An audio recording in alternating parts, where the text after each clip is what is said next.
Hi everyone, and welcome to the Tesla Economist. Please hit the thumbs up and don't forget to subscribe. So it sounds like Apple are making noise in the EV market once again, since this Reuters article just released about how they're planning on EV and FSD production in 2024. So let's explore how they could realistically compete. Perhaps we should look at some of the advantages Apple have over some of the others competing against Tesla. I say competing against Tesla, as that is truly what Apple are trying to do here, rather than merely just be in the EV industry. The competition don't quite know what the industry Tesla is just yet. As Tesla keep moving so fast, it's hard to put a label on it. Apple is an actual tech company rather than automotive, and these days it's fairly established that Tesla is a tech company, not an auto company, meaning that it will take a tech giant to have any chance of competing with Tesla. Apple is a tech giant and can create great software and hardware. They also have access to some amazing engineering talent. Their experience with manufacturing technology, their experience with batteries.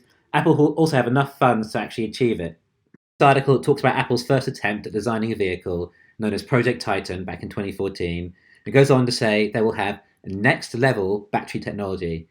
By this stage, 2024, I would guess that Tesla's batteries are now around $50 to $60 per kilowatt hour, i.e. the technology is so much cheaper than internal combustion already.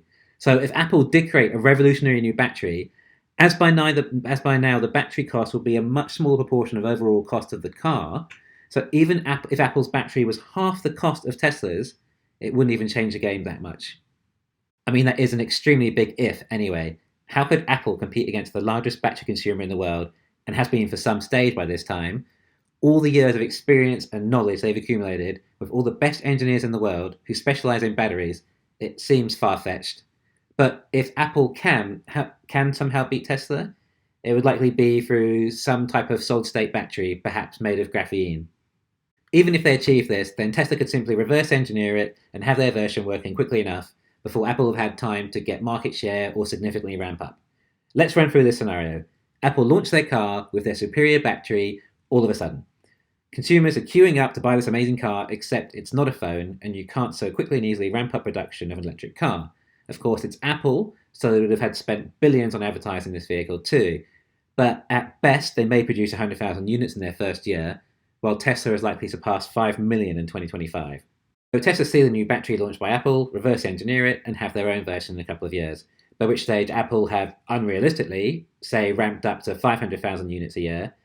Now Apple have lost their competitive battery advantage, yet still had to incur all the research and development costs. Apple say they'll have full self-driving technology too, but cars self-drive through AI. The AI is taught through a neural net. It learns through data. How is data obtained? From cars driving on the road. By this stage, I would guess that Tesla must be in the region of 1 trillion miles of data, or from Earth to the Sun and back 5,000 times. So how could you train a neural net without any data? Even if there was another FSD company that Apple could license from, how could it be anywhere near as good as Tesla? Apple just can't compete in FSD. The way to go about it is the same as Tesla.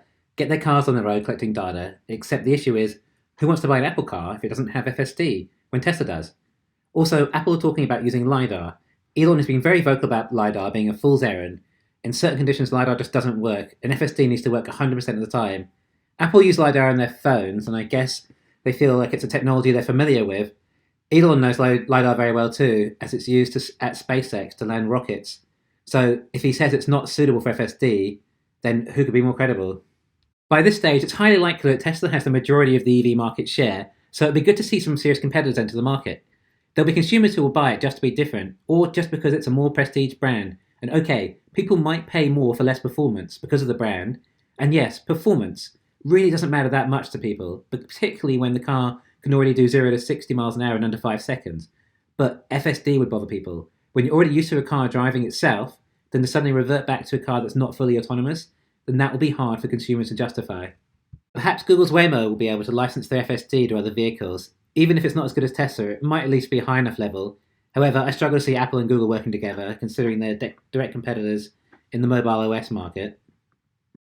At the end of the day, Apple specialise in screens. They make screens to keep you engaged all day, but they missed a pretty major screen that people could be staring at for 1 or 2 hours every day, the FSD Entertainment Dash. This is huge, and they totally missed it. They could have bought out Tesla, or a decent size of it, when the stock price was low in 2019. They totally missed the boat, and it looks very difficult for them to get a piece of the market now, so late in the game. Usually a way to attract new customers is compete at a lower price point, but that's not on brand for Apple, even though the rest of the ventures could totally subsidize their EV startup. So I would imagine they would have no choice other than to charge a higher price than Tesla. The two brands have never been matched before, so in reality we don't know which one has more prestige, but I imagine Apple would be arrogant enough to attempt it and go in at a higher price point. So that would mean Apple would be offering less in performance, range, FSD, and at a higher price. Charging a higher price should mean they offer a better quality product.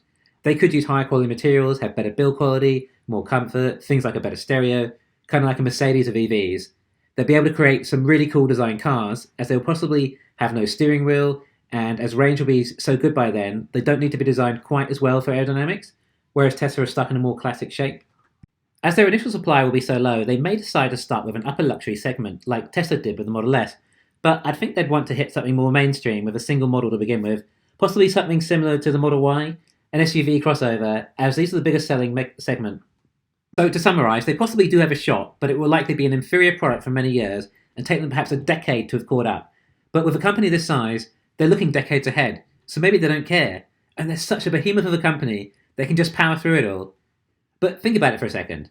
If they showed off a prototype and the stock goes up 10%, that's $200 billion they can instantly justify investing to get this right. In fact, it probably does make sense for them to wait until 2024 when the technology has been more established. On the other hand, we've heard rumours about Apple TV and Apple glasses, but we rarely see much there either. Apple is not a revolutionary company anymore, they're simply evolutionary. It'd be easier for Tesla just to make a T-phone or a T-pad, but Elon says they're old technologies. Thanks for listening, please hit the thumbs up and don't forget to subscribe.